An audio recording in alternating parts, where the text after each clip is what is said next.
चाहत यही है कि इस कदर प्यार दूं, कदमों में तेरे मैं दो जहां वार दूं। मेरी बहुत तारीफ़ करते थे कि हाँ, जब मैं कुछ मतलब मेडल वगैरह लेके आता था स्कूल से, तो उस टाइम तो तारीफ़ होती थी, पर अब मतलब उस टाइम मुझे लगने लगा कि अब ये नशे का इम्पैक्ट है कि मतलब मैं पागल हो चुका हूँ, ऐसा वो फील। दिल का दरिया बह ही गया, इश्क इबादत बन ही गया। 20 से 25 बार पकड़ा गया हूँ घर पे स्मैक पीते हुए। यूपी में फॉइल पे सीखा। जब मैं वहाँ गया मैम तो इंजेक्ट करना लग गया मैं, और इंजेक्ट मैंने वही उड़ता पंजाब देखा, उसके बाद से मेरा इंजेक्ट शुरू। रंग तेरी रीत का, रंग तेरी प्रीत का, रंग तेरी जीत का है लाई लाई लाई।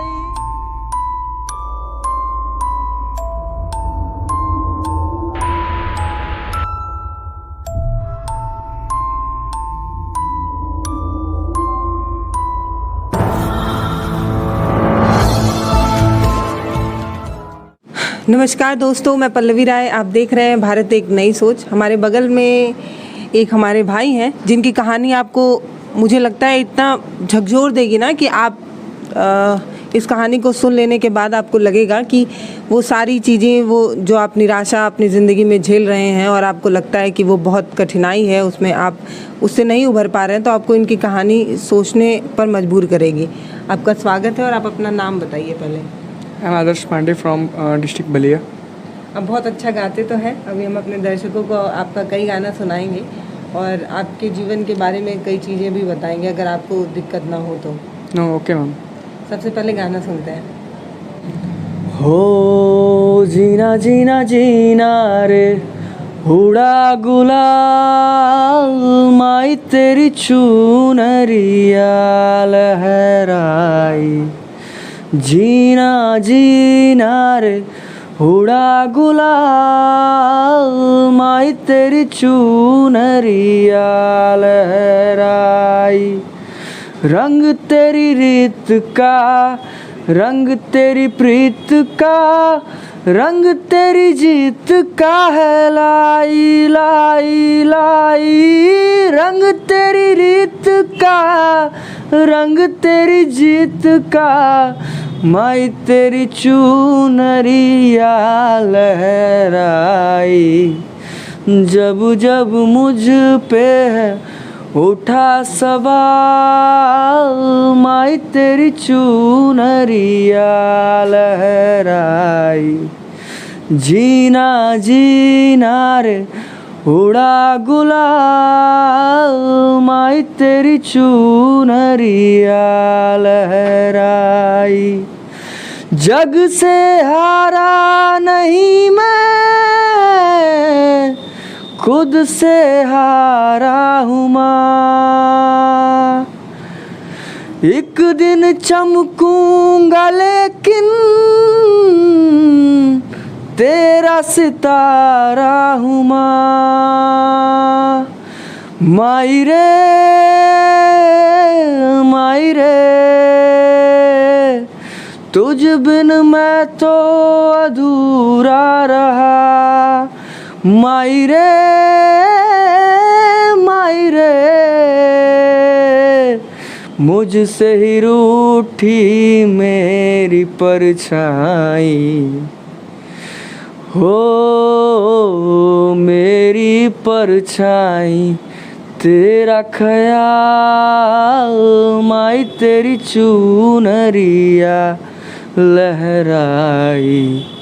जीना जीना रे उड़ा गुलाल, माई तेरी चुनरिया लहराई।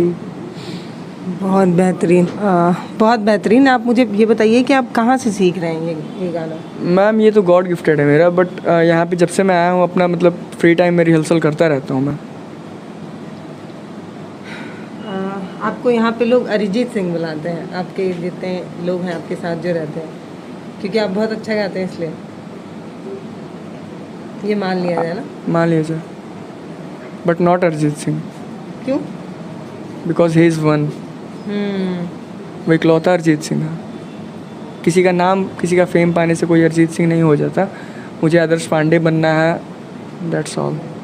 अच्छा, लोग तो किसी को देख के किसी को फॉलो करते हैं ताकि हम उनकी तरह बने, तो हम देखते हैं हम लोग का कोई एक रोल मॉडल होता है जिसकी तरह हम बनना चाहते हैं। तो आपके साथ ऐसा है कि आप अरिजीत सिंह बनना चाहते हैं? नहीं मैम। नहीं है, पर आप अच्छा गाते हैं। अच्छा, इससे पहले कोई बोला आपको कि आप बहुत बेहतरीन गा रहे हैं, ऐसा कुछ? जी, मैं स्कूल वगैरह में मतलब हमेशा मतलब स्टेज पे मैं ही होता था, या वो 15 अगस्त हो या 26 जनवरी या एनुअल फंक्शन हो, हर जगह स्टार्टिंग मतलब मैं ही करता था। Ma'am, I am 21 years old और मैं 2014 से नशा शुरू किया है मैंने। तब आप कितने साल के थे? तब मैं वही कुछ 16 के आसपास कहूँगा। सबसे पहले मैंने फर्स्ट टाइम वही, मैम स्टार्टिंग ही वही होती है मैम, सिगरेट की सबसे स्टार्टिंग वही होती है, सिगरेट की सबसे नॉर्मल नशा होता है। तो ये कैसे शुरुआत हुआ? टीवी वगैरह देखने की? नहीं मैम, वही दोस्तों की फ्रेंड सर्कल में ही स्टार्ट हुआ मैम। स्कूल टाइम में स्टार्ट हुआ।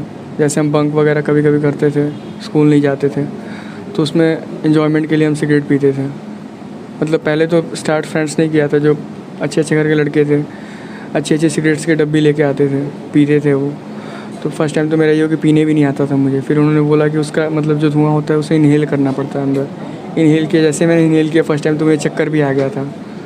तो मैंने कुछ दिन तक गैप कर दिया, मतलब कि मेरे से बर्दाश्त नहीं हो रहा, मैं नहीं पी पाऊँगा। फिर मैंने सेकंड टाइम ट्राई किया तो ठीक लगा मुझे।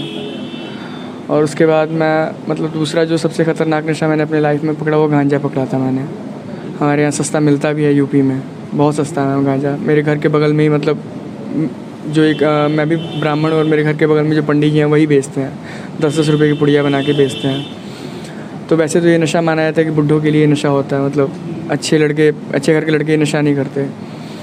पर मेरा स्टार्टिंग वहीं से हुआ था मैम, गांजे से स्टार्टिंग हुआ था मेरा। ज़िंदगी कैसी थी तब और अब? मैम पहले जब मैं स्कूल लाइफ में था, मतलब क्लास 7 स्टैंडर्ड तक, तो मतलब मैं यूनिक बॉय हुआ करता था अपनी क्लास में, अपने होल स्कूल में, टीचरों के favourite? Because of singing and कि हाँ एक अच्छा लड़का है, बेटर गाता है। स्टडी में भी मैं बेटर था। अभी मतलब कभी मैं फ़ेल नहीं हुआ। +2 के बाद भी डिप्लोमा इन फार्मेसी की, मतलब सब में मैं ठीक ठाक ही चला गया हूँ मैं। पर 2016 के बाद मैं पूरा मतलब मेरी स्टोरी मतलब हो चुकी थी। जब से मैं एडिक्ट हुआ गांजे का, उसके बाद से गांजे के बाद मैं स्मैक पे आ गया, स्मैक के बाद से मैं इंजेक्ट करने लग गया। फिर पढ़ाई भी छोड़ दी आपने? स्टडी, ये सब स्टडी, हाँ बीच बीच में स्टडी होती रहती थी मैम। फेल नहीं हुआ इसकी वजह से मैं, लेकिन मैं मतलब जो इम्पैक्ट था घर पे वो लो होता गया फैमिली की नज़र में कि क्या फ़ायदा तुम्हारे पढ़ने से, तुम इंजेक्शन लगाते हो, आंखें तुम्हारी डल रहती हैं, आंखें रेड रहती हैं। तो परिवार वालों को ये लगने लगा कि अब पढ़ा के कोई फ़ायदा नहीं? अभी मैं मतलब बोलता हूँ कि डिप्लोमा हो गया, बैचलर कर लेता हूँ मैं, B.Pharma कर लेता हूँ। कहते हैं कोई फ़ायदा नहीं, एक लाइसेंस है तुम्हारे पास, वो तो संभला नहीं आता तुमसे, बैचलर का लेके क्या करोगे तुम। पहले तो दुलारे थे ना? इकलौता था, अभी इकलौता ही हूँ मैं घर पे। एक समय ऐसा भी आया था जब आपके परिवार, आपके लोग आपसे बात नहीं करना चाहते थे? ये अभी हुआ था मैम, अभी 1 साल पहले से मेरे साथ ये ट्रीट होने लग गया। मैं खाना खाऊं या ना खाऊं, ब्रश करूं या ना करूं, उठूं या ना उठूं, मेरी मम्मी तक को मेरे से मतलब नहीं रहता था। बाकी होल फैमिली को तो जस्ट फॉरगेट इट करता था मैं, बट मम्मी एक लीड रोल होती हैं किसी भी लड़के के लिए। डैड तो कुछ नहीं होते, बट मॉम सबसे लीड रोल होती है कि हाँ मेरा लड़का खाया है नहीं खाया, ब्रश कितने बजे किया, उठता कितने बजे है। बट 1 साल पहले तो माँ ने भी छोड़ दिया था मुझे कि कुछ बोलने से फ़ायदा ही नहीं है इसको, इसने उठना 10 बजे है, उठ के बस फ्रेश होना है इसने, फ्रेश होने के बाद फिर आना शाम को 8-8:30 बजे ही है, पूरे दिन पीना है इसने। मैं घर पे एक बार नहीं हुआ, कम से कम 20 से 25 बार पकड़ा गया हूँ घर पे स्मैक पीते हुए लाइव। मेरी वीडियो, मेरी चाचा, मतलब मैं नशे में होता था, आंखें डल हो रही हैं मेरी, चाचा मेरी वीडियो बनाते थे पूरी रात, मतलब बैठ के जितने घंटे मैं पीता रहता था वो खिड़की में से मतलब वीडियो बनाते रहते थे, और फिर मुझे मॉर्निंग में दिखाते थे। जब मैं कभी कभी उठता था, जल्दी उठ जाता था 9-9:30 बजे, तो मुझे मतलब खुद नहीं दिखाते थे, अपनी बेटी से भिजवाते थे मुझे कि जाओ ये भैया को दिखाओ। फिर मुझे वो दिखाते थे कि भैया पापा ने दिया है। मतलब ये नहीं बोलते थे कि मतलब तुम भी जाके, बस वो कहते थे कि फ़ोन दे के आ जाओ, उन्हें बोलना कि वीडियो ऑन करके देखे, पहली वीडियो उसी की होगी। मैं ऑन करके देखता था, मतलब उस टाइम तो मुझे मतलब कुछ फील नहीं होता था। फिर मुझे तलब जगती थी, मॉर्निंग हो गया, चलो जाओ ये दे के आ जाओ यार फ़ोन, छोड़ो यार। फिर वो दे के चलिए, मैं निकल गया। ऐसा कई बार हुआ मेरे साथ। अच्छा, ऐसे वीडियोस की वजह से जो छोटे भाई हैं उनके नज़र में भी रिस्पेक्ट कम हो जाती है? बहुत कम हो गई थी मैम। अभी भी मतलब अब यहाँ से जाने के बाद तो मुझे लगता है कि ठीक हो जाएगी मैम, क्योंकि मैं उनको पढ़ाता था, मतलब उनका ड्रेसअप करता था, स्कूल जाते हैं तो सब कुछ मैं ही करता था, उनका खाना खिलाता था उनको। फिर जब वो देखने लगे कि अरे भैया हिलते हुए आ रहे हैं, भैया आ रहे हैं, तो उनकी आंखें डल हो रही हैं, आंखें रेड हैं, पापा उनको मतलब गाली दे रहे हैं, उनकी मम्मी उनसे बात नहीं कर रही है, तो उन पर भी मतलब वो होने लग गया कि भैया से दूर रहने में ही वो है, भैया कब गुस्सा हो जाए हमारे ऊपर कोई ठीक नहीं है। तो बच्चे नहीं आते थे कभी? बच्चे बाद में अब आना ही छोड़ दिया था। अभी 5-6 महीने से तो बहुत कम बात करते थे। जब मैं बोलूँ कि बाबू पानी देना, जी भैया लाए। ऐसे नहीं कि मैं बाहर से, जैसे मैं पहले स्कूल से आता था तो दौड़े दौड़े लेके कि भैया को पानी, बिस्किट लेके आते थे, पानी लेके आते थे। अब तो कोई इम्पैक्ट ही नहीं पड़ता था। मैं स्कूल से आया या कहीं से भी घूम के भी आऊँ तो मतलब कोई वो तो मतलब मम्मी से तो कोई उम्मीद ही नहीं रह गई थी। अब मुझे लगता था कि वो लेके आएंगे या वो कुछ पूछेंगे कि भैया खाना खाओगे आप, बट वो भी ख़त्म हो गया था। अब उनके पापा ने मना कर दिया था कि उससे बात मत करो। ये तो पहले जैसे ही मैं आता था तो बुक लेके आ जाते थे अपनी, पानी लेंगे, पानी लेके आएंगे, फिर अपनी बुक लेके आ जाएंगे, भैया ये क्वेश्चन फंस रहा है मेरा, मैम ने आज ये पढ़ाया था, इसको रिपीट करा दो। एक कोई और गाना आप गाना चाहेंगे? दिल का दरिया बह ही गया, इश्क इबादत बन ही गया, खुद को तुझे मैं सौंप दूँ, टूट गया ये फिर एक दफ़ा, बात बिगड़ी है इस कदर, दिल है टूटा, टूटे हैं हम, तेरे बिन अब ना लेंगे एक भी दम, तुझे कितना चाहे और हम, तेरे साथ हो जाएंगे ख़त्म, वो तुझे कितना चाहे और हम। बहुत बेहतरीन। इतनी सारी परेशानियाँ आप झेल रहे थे, दिमाग में कई सारी उलझनें थी, क्या ये संगीत या ये जो म्यूज़िक है? मैं फ्री टाइम में अक्सर, जब मैं फ्री टाइम होता था तो मैं जैसे नशे में भी होता था या नशा नहीं भी करता था, और जैसे घर वाले बात नहीं कर रहे तो मैं रूम बंद कर लेता था अपना और चिल्ला चिल्ला के गाना गाने लग जाता था। तो मेरी पूरी फैमिली को पता है गाना तो अच्छा गाता है ये, पर जब मैं नशा करके आता था तो मुझे मतलब बाहर से बोलते थे कि पगला गिल बड़ा क्या है मेरा, क्या हो गिल बता रहा। तो मुझे पता लगता था कि मतलब पहले तो ये मेरी बहुत तारीफ़ करते थे कि हाँ, जब मैं कुछ मतलब मेडल वगैरह लेके आता था स्कूल से तो उस टाइम तो तारीफ़ होती थी, पर अब मतलब उस टाइम मुझे लगने लगा कि अब ये नशे का इम्पैक्ट है कि मतलब मैं पागल हो चुका हूँ, ऐसा वो फील कर रहे हैं अंदर से। वो जैसे ये होता कि मैं स्टडी करने के लिए चंडीगढ़ गया, +1 में एडमिशन लिया था मैंने, उससे क्या कहते हैं बायो से एडमिशन लिया मैंने 11th में। तो वहाँ गया तो मैम वहाँ वैसे ही नशा बहुत फैला हुआ है, और यहाँ से मैं पहले से गांजा पीता था और फॉइल पे स्मैक पीता था। स्मैक मैंने फॉइल पे, यूपी में फॉइल पे सीखा। जब मैं वहाँ गया मैम तो इंजेक्ट करना लग गया मैं, और इंजेक्ट मैंने वही उड़ता पंजाब देखा, उसके बाद से मेरा इंजेक्ट शुरू हुआ था मैम, यही हुआ था मेरे क्या साथ। पिक्चर में देख के थोड़ा फ़नी लग रहा था या स्टाइलिश लग रहा था? क्या मैम मतलब वो जैसे मुझे ये लगा कि मतलब कुछ अलग फील आएगा इससे, अच्छा, इससे फील कुछ अलग आएगा, क्योंकि कभी कभी ये होता है कि अगर आप कोई भी नशा करने लगो तो वो उससे नशा कम होने लग जाता है। मतलब पहली बार जब लो तो वो ज़्यादा मज़ेदार होता है और धीरे धीरे उसकी लत लग जाएगी तो फिर उसका नशा कम होने लगता है। फिर मैंने इंजेक्ट शुरू किया। इंजेक्ट मैंने लगभग 1.5 से 2 साल तक इंजेक्ट किया था मैंने। बाद में मेरी नशे दिखनी बंद हो गई थी, ब्लड आना बंद हो गया था। फिर मुझे ये भी डर हो गया था कि कहीं मुझे HIV तो नहीं हो गया। जैसे कि ये होता है कि सिरिंज अगर बदल के कोई लगाए तो उसे HIV का भी डर होता है। तो फिर मैंने HIV टेस्ट कराया, वो नेगेटिव आया, तब मैंने उसे छोड़ा था इंजेक्ट करना। इसकी वजह से आप अपना क्या कुछ नुकसान कर चुके हैं? जैसे आपको लगता है कि अगर मैं नहीं इस नशे की तरफ होता तो शायद मेरी लाइफ ऐसी होती और आज ऐसी है। ये सारी चीज़ें मेरे पास D फार्मा का लाइसेंस है, डिप्लोमा इन फार्मेसी किया है मैंने +2 के बाद।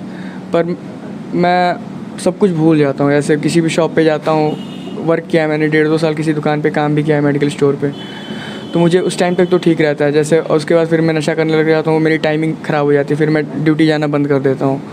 और अब मैं एक शॉप पे गया था लखनऊ में, मैं गया था वहाँ पे क्या कहते हैं पाल फार्मेसी है, वहाँ पे मैं गया जॉब करने के लिए। तो उन्होंने बोला कि 2-3 दिन का ट्रायल दे दो पहले तुम अपना। जब मैं ट्रायल देने गया तो मुझे कुछ समझ ही नहीं आ रहा था कि मतलब कोई भी पेशेंट प्रिस्क्रिप्शन लेके आया तो प्रिस्क्रिप्शन पढ़ ले रहा था, पर ये नहीं पता चल रहा था कौन सी कंपनी की ये मेडिसिन है। तो मैं भूलने लग जाता हूँ, भूलने वाली बीमारी लगती है मुझे, बस यही होता है मेरे साथ। और घर में रेपुटेशन मैंने बहुत खोया अपने।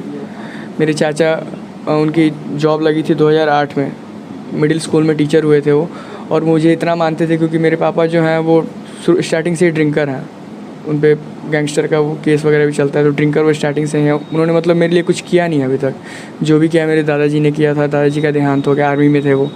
उसके बाद से मेरे चाचा की जब से जॉब लगी वो मेरे साथ हैं।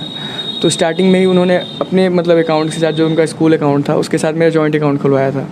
और बाद में जब मैं एडिक्ट हो गया तो उसका मैंने इतना गलत इस्तेमाल किया, इतना मतलब आज के डेट में मतलब उनकी नज़रों में मैं हूँ ही नहीं कुछ। 20-25 लाख रुपए उनको उड़ा दिए मैंने ऐसे ही। तो उनकी नज़र में कुछ नहीं, मम्मी की नज़र में कुछ हुई नहीं मैं अभी। हाँ, मैं सेकंड टाइम यहाँ पे रिहाइब आया हूँ। यहाँ पे नहीं, इससे पहले मैं जब चंडीगढ़ में था तो गवर्नमेंट रिहाइब में गया हुआ था, जिसमें ये था कि मतलब सब कुछ फ्री है। अगर इन केस आपका पेरेंट्स आपके साथ रहता है कोई भी एक, तो उसका 3500 पर मंथ चार्ज लगता था। तो मेरे साथ ऐसा हुआ नहीं, मम्मी मेरी बिज़ी रहती थी, तो मैंने मम्मी से बोला कि रहने दो, आपको रहने की ज़रूरत नहीं है, मैं अकेले रह जाऊँगा। और वो दरअसल था गवर्नमेंट रिहाइब। तो गवर्नमेंट आपकी रिस्पॉन्सिबिलिटी ज़्यादा नहीं लेगी, अगर आप परेशान करते हो गवर्नमेंट को तो गवर्नमेंट आपको डिस्चार्ज कर देगी। तो वही मेरे साथ हुआ, मैं इंजेक्ट करता था, मैं लगा परेशान करने, दूसरे पेशेंटों को मारने लग जाता था, खुद को मतलब पनिश करता था। तो उन्होंने मुझे डिस्चार्ज कर दिया, 15 दिन बाद डिस्चार्ज कर दिया था उन्होंने मुझे। और ये सेकंड टाइम मैं इस रिहाइब में आया हूँ, और यहाँ पे मुझे बेटर फील भी हुआ है। और मुझे लगता है कि इन फ्यूचर में मुझे लगता है क्या है, मैं ठीक हो जाऊँगा, मैं 110% मैं ठीक हो जाऊँगा।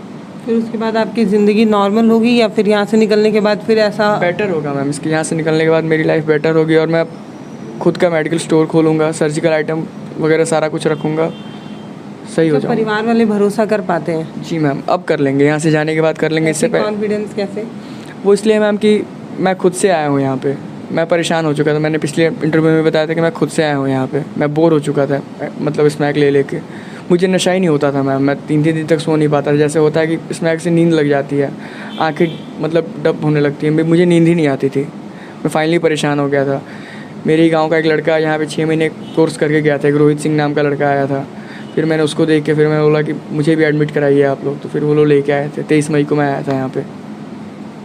अच्छा, ऐसा भी होता है क्या कि एक नशे को बहुत बार कर लो तो वो उस नशे होना बंद हो, मतलब स्लो हो जाता है मैम, नशा उतना होता नहीं है चाहे कितनी भी क्वांटिटी लो मैम। और स्मैक तो ऐसा है मैम कि स्टार्टिंग अगर आप 50 रुपये से करते हो तो 1 साल बाद आप 2000 रुपये पहुँच जाओगे। मतलब ये नहीं होता है उसका कोई लिमिट होता है, लिमिट बढ़ती जाती है स्मैक में मैम। अच्छा, आप ये मानते हैं कि पिक्चरों और सीरियलों में ये सारी जो चीज़ें दिखाई जाती हैं इसकी वजह से भी कहीं ना कहीं ये तो मैम का झुकाव बढ़ता है? नहीं मैम, ये पूरे 100% नहीं है, पर 30-40% तो है कि देख के मैंने ये पिक्चर देखी, इसमें ऐसे कर रहा था, तो ये 30-40% मैम, ज़्यादा नहीं होता इसमें। अच्छा, एक आखिरी सवाल मुझे बताइए कि कैसे मतलब नशा की शुरुआत का रीज़न क्या होता है, कैसे शुरू होता होगा ये? एक शब्द एक दोस्तों का है, वही होता है मैम, हिंदी में एक शब्द बोलते हैं मन बढ़ई। मन बढ़ता है कि मुझे ये करना है। किसी किसी का एटीट्यूड मतलब वो हो जाता है, पैशन हो जाता है कि मैं ये नशा कर रहा हूँ, कि 2 लोग जाने कि अरे ये नशा तुम कर रहे हो, बस यही होता है मैम, और कुछ तो रीजन। हाँ, भौकाल बनाने के लिए। हाँ, भौकाल बनाने के लिए कि हाँ ये नशा कर रहा हूँ, डेली का मेरा 1000 रुपये खर्चा है। दोस्तों के बीच में क्या इससे हाँ मतलब वो अलग इमेज मतलब शो होती है कि अरे यार आदर्श आता है, डेली 1000 रुपये लेके आता है, मुझे भी पिलाता है, खुद भी पीता है, बस वही होता है मैम, और कुछ रीज़न नहीं होता। आपके अंदर एक बहुत हिम्मत है जो आप एक कैमरे के सामने आके अपने पास्ट को बता रहे हैं और आप जी रहे हैं प्रेजेंट, और आप उसको और सुधारने की कोशिश कर रहे हैं। ये बहुत हिम्मत की बात है। Thank you ma'am. मैं चाहूँगी एक और गाना, मैं लालच है मेरे अंदर, आपका गाना सुन के मेरा मन हो रहा है कि मैं और सुनूँ। एक पुराना गाना है मस्ती पिक्चर का, वो मैं सुनाता हूँ आपको। दिल दे दिया है। दिल दे दिया है जान तुम्हें देंगे, दगा नहीं करेंगे सनम। दिल दे दिया है जान तुम्हें देंगे, दगा नहीं करेंगे सनम। हो रब दी कसम यारा, रब दी कसम, दिल दे दिया है जान, तुम्हें देंगे, दगा नहीं करेंगे सनम। आवारगी में बन गया दीवाना, मैंने क्यों सादगी को नहीं जाना। आवारगी में बन गया दीवाना, मैंने क्यों सादगी को नहीं जाना। चाहत यही है कि इस कदर प्यार दूं, कदमों में तेरे मैं दो जहां वार दूं। चैन मेरा ले लो, खुशी मेरी ले लो, दे दो मुझे, दे दो सारे गम। हो रब दी कसम यारा, रब दी कसम, दिल दे दिया है जान, तुम्हें देंगे, दगा नहीं करेंगे सनम। बहुत बेहतरीन। क्या ये जो संगीत है या ये जो गाना है, ये आपको ताकत देता है जब आप बहुत ज़्यादा परेशानी में हो तो उससे निकलने की? हमेशा हमेशा मैम। अभी मुझे लग रहा है कि मतलब मैं कभी एडिक्ट पर्सन था ही नहीं। मुझे लगता है कि मैं किसी मतलब इंडियन आइडल या किसी मतलब उसमें ऑडिशन दे रहा हूँ अपना, और एडिक्ट पर्सन कभी कहीं स्टेज पे ऑडिशन देने नहीं गया था। और मुझे ऐसा फील हो रहा है कि मतलब मैं सही हूँ, कभी ना एडिक्ट पर्सन था और ना अभी हूँ मैं। मतलब एक आपकी जो हॉबी, जुनून बढ़ जाता है मैम अंदर से। हॉबी आपको बहुत ताकत देती है। जी मैम। हम आपके उज्जवल भविष्य की कामना करते हैं और चाहते हैं कि आप अपनी लाइफ में बहुत बड़ा कुछ करें। Thank you ma'am. आखिरी में आपको यही कहना चाहूँगी कि एक ज़िंदगी में जितनी भी निराशा हो, जितनी भी परेशानी हो या जितनी भी समस्याएं हो, उससे निकलने के लिए सिर्फ एक तिनका ही होता है जो आपको निकाल देता है। और आप बहुत बेहतर कुछ कर सकते हैं, उसमें कोई दो राय नहीं। जैसे अभी हमारे बगल में है, बहुत बेहतरीन पढ़ाई कर रहे थे, बहुत अच्छे स्टूडेंट थे, लेकिन कुछ एक नशे की लत ने इनकी ज़िंदगी बर्बाद की। लेकिन आज ये कोशिश कर रहे हैं, उभर रहे हैं और बहुत बेहतर कुछ कर रहे हैं, और उम्मीद है बहुत बेहतर कुछ करेंगे। तो आपकी ये कहानी लोगों को प्रेरणा देगी और बहुत हौसला देगी। आपका बहुत बहुत धन्यवाद। Thank you ma'am.